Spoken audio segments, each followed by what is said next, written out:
Bismillahirrahmanirrahim. Assalamualaikum warahmatullahi wabarakatuh. Saya Nur Khasyatillah dengan NIM 12120200189 dari kelas 2E Program Studi Pendidikan Agama Islam Fakultas Tarbiyah dan Keguruan Universitas Islam Negeri Sunan Gunung Jati, Bandung. Di sini saya akan memenuhi tugas ujian tengah semester mata kuliah pembelajaran Al-Quran yang diampu oleh Bapak dosen Dr. Hafid dan Bapak Dr. Fajar Farhan Hikam. Rabbi shrahli sadri wa yassirli amri wahlul 'uqdatam min lisani yafqahu qawli. Di sini saya akan membahas Quran Surah Ali Imran ayat 134 yang meliputi poin-poin sebagai berikut. Yang pertama, membacakan Quran Surah Ali Imran ayat 134 beserta dengan ketentuan tajwid dan makhrajul hurufnya. Kedua, menyebutkan atau menganalisis hukum tajwid yang terdapat dalam Quran Surah Ali Imran ayat 134. Ketiga, menjelaskan salah satu hukum tajwid yang terdapat dalam Quran Surah Ali Imran ayat 134.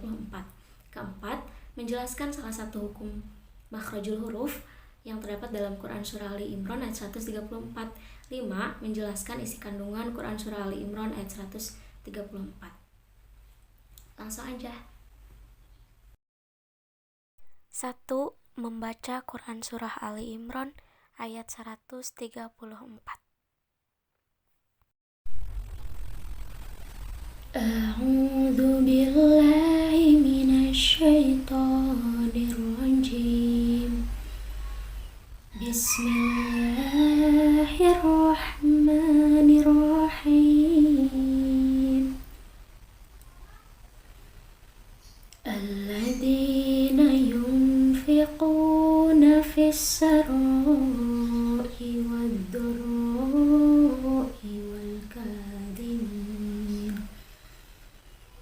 wal-kadhimin al-ghaidha wal-'afina 'anil nas wallahu yuhibbul muhsinin.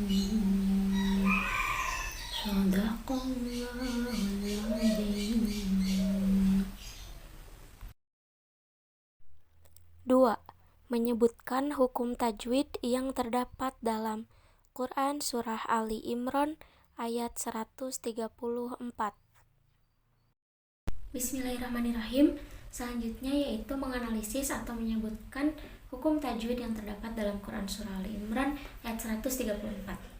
Di antaranya, dalam kalimat alladzi terdapat hukum bacaan alif lam syamsiah. Dalam kalimat dina terdapat hukum bacaan mad tabi'i. Dalam kalimat yunfiqu terdapat hukum bacaan ikhfa. Dalam kalimat yunfiquna terdapat hukum bacaan mad tabi'i. Dalam kalimat fis-sarra terdapat hukum bacaan alif lam syamsiah. Dalam kalimat sarra terdapat hukum bacaan ra tafhim. Dalam kalimat fis-sarra'i terdapat hukum bacaan mad wajib muttasil. Dalam kalimat wad-dharra terdapat hukum bacaan alif lam syamsiah. Dalam kalimat dharra terdapat hukum bacaan ra tafhim. Dalam kalimat wad-dharra'i terdapat hukum bacaan mad wajib muttasil. Dalam kalimat wal-kadhimi terdapat hukum bacaan alif lam qamariyah. Dalam kalimat kadhimina terdapat hukum bacaan mad tabi'i. Dalam kalimat minal ghaidha terdapat hukum bacaan alif lam qamariyah dan madlin.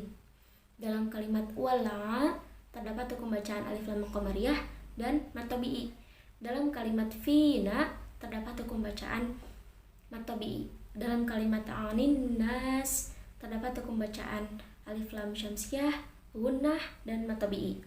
Dalam kalimat wallahu terdapat hukum bacaan tafhim.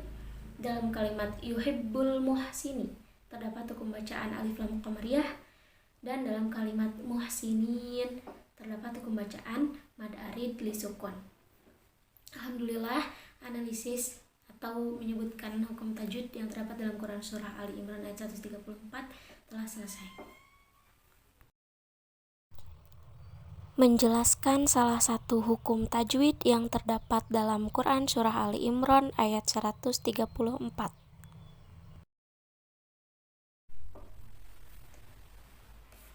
Bismillahirrahmanirrahim. Selanjutnya saya akan menjelaskan hukum tajwid mad wajib muttasil. Nah, secara bahasa, mad berarti panjang, wajib berarti harus, dan muttasil berarti menyambung. Hukum mad wajib muttasil terjadi ketika mad tabi'i bertemu dengan huruf hamzah dalam satu kalimat. Kalimat apa? Kalimat bahasa Arab tentunya ya, bahasa Al-Quran. Dan cara membacanya adalah dipanjangkan selama 4 sampai 5 harokat. Yang wajib disambung adalah saat kita membacanya, dan wajib juga dibaca panjang 4 sampai 5 harokat. Jadi tidak boleh dipotong-potong ya. Langsung aja ke contoh yang pertama. Dalam kalimat yang terdapat dalam Quran Surah Ali Imran ayat 134, dalam kalimat Fissarroi wadurroi. Nah, di situ terdapat hukum bacaan mad wajib muttasil, dan membacanya wajib disambung dan dipanjangkan selama 4 sampai 5 harokat. Cara membaca yang benar, contoh membaca yang benar adalah seperti ini. Fissarroi wadurroi, gitu ya. Sedangkan contoh membaca yang salah adalah seperti ini.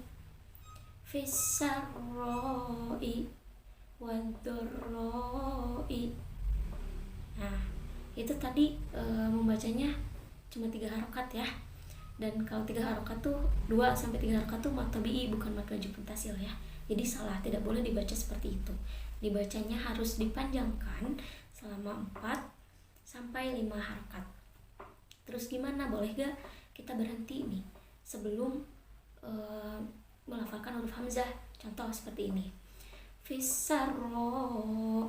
Udah aja berhenti kayak gitu, entah karena kehabisan nafas atau karena alasan lain, itu tidak boleh ya, karena dalam kalimat tersebut terdapat hukum bacaan mad wajib muttasil dan wajib disambung, langsung melafalkan hamzahnya.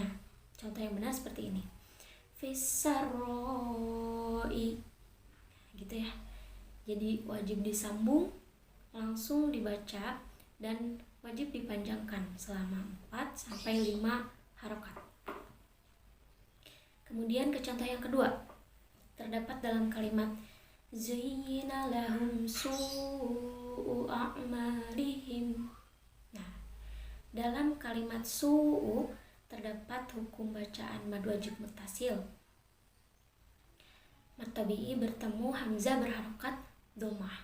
Di situ dibacanya wajib dipanjangkan dan tidak boleh diputus, wajib disambung. Ke contoh yang selanjutnya, dalam kalimat ila fihim rihlatasyita'i wassaif. Dalam kalimat syita'i wajib dibaca panjang dan disambung karena terdapat hukum bacaan mad wajib muttasil. Alhamdulillahirrabbilalamin, menjelaskan hukum tajwid mad wajib muttasil telah selesai dijelaskan.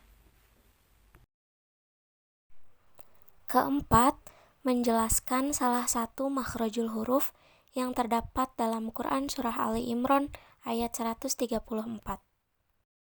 Bismillahirrahmanirrahim. Selanjutnya saya akan menjelaskan makhrajul huruf yang terdapat dalam Quran Surah Ali Imran ayat 134, yaitu makhrajul huruf do.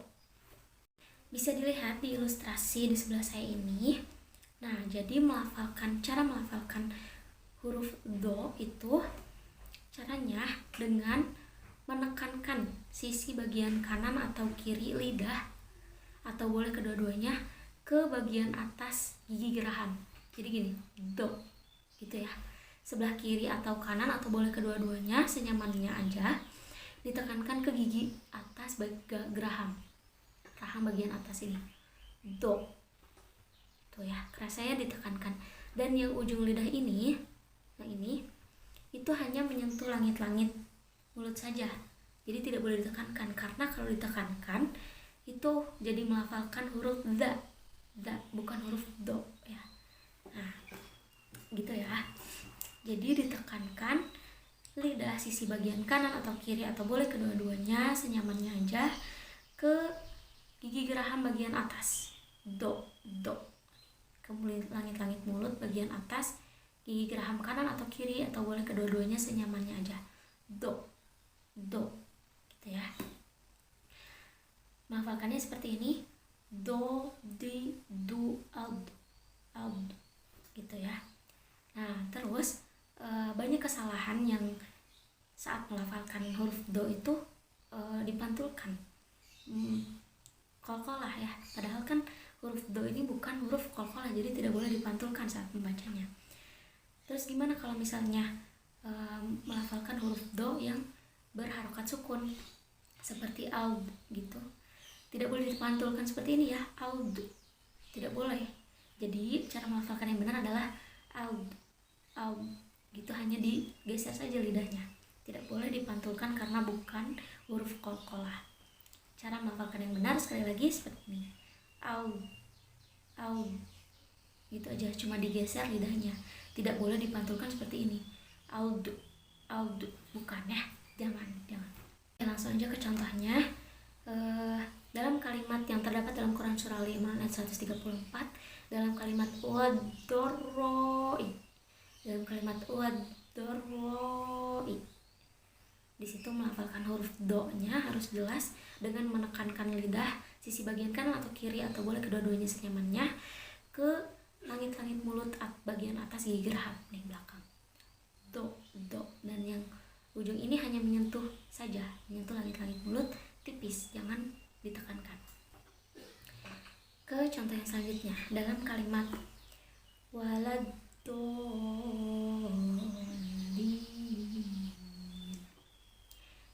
di situ ada huruf do berharokat fathah dan dibacanya harus ditekankan seperti yang tadi.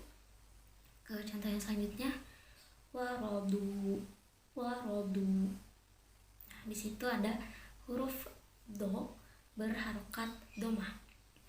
Ke contoh yang selanjutnya, diza. Terasa ya ditekankan bagian kanan atau kiri, dan yang ujung ini hanya menyentuh langit-langit mulut saja, tidak ditekankan. Ke contoh yang selanjutnya, wadrib. Terasa ya huruf do sukun itu hanya menggeser lidah saja cara melafalkannya. Tidak boleh dipantulkan seperti wadrib, seperti huruf ba itu yang termasuk huruf qalqalah dan membacanya wajib dipantulkan ya. Tapi huruf do tidak boleh dipantulkan, hanya menggeserkan lidah saja. Wadrib gitu ya. Ke contoh yang selanjutnya, urakud. Kerasa ya, dan hanya digeserkan saja lidahnya, tidak boleh dipantulkan. Di situ terdapat huruf do berharokat sukun dan cara membaca yang benar adalah urakud. Tidak boleh dipantulkan seperti ini. Urakud. Tidak boleh. Dan ingat ditekankan sisi lidah bagian kanan atau kiri atau boleh kedua-duanya ke langit-langit mulut bagian geraham atas. Urakud. Itu ya. Alhamdulillahirrahmanirrahim. Menjelaskan makhraj huruf do telah selesai dijelaskan. Kelima, isi kandungan Quran Surah Ali Imran ayat 134. Selanjutnya, isi kandungan Quran Surah Ali Imran ayat 134. Intinya, singkatnya, bahwa Allah Subhanahu wa Ta'ala sangat meridhoi dan menyukai orang-orang yang memiliki 3 sifat takwa. Di antaranya yang pertama, Allah menyukai orang yang selalu menafkahkan rezekinya ketika mereka sedang kelebihan ataupun sedang kekurangan maupun sedang kekurangan. Nah, Allah menyukai orang yang memiliki sifat tersebut. Yang kedua, Allah menyukai orang yang senantiasa mampu bersabar dalam menghadapi ujian dan dalam menjaga amarahnya. Dan yang ketiga, Allah sangat menyukai dan meridhoi orang-orang yang pemaaf, yaitu memaafkan kesalahan orang lain walaupun orang itu telah berbuat buruk kepadanya. Sehingga kata Allah, orang-orang yang seperti disebutkan tadi akan mendapatkan balasan yang setimpal dari Allah Subhanahu wa Ta'ala, atas perjuangannya di dunia. Jadi di akhirat tinggal dapat yang manis-manisnya aja. Alhamdulillahirrahmanirrahim. Isi kandungan Quran Surah Ali Imran ayat 134 telah selesai disampaikan.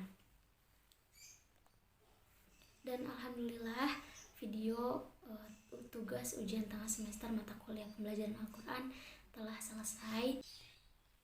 Semoga video ini memenuhi ketentuan-ketentuannya, dan terima kasih kepada Bapak dosen yang telah membimbing selama tengah semester ini. Dan mohon maaf bila masih terdapat kesalahan dan kekurangan. Mohon kritikannya yang membangun, mohon kritiknya yang membangun agar di kemudian hari dapat diperbaiki dan ditingkatkan lagi kualitasnya. Selebihnya saya mohon maaf dan mengucapkan banyak terima kasih. Wabillahi taufik wal hidayah. Wassalamualaikum warahmatullahi wabarakatuh.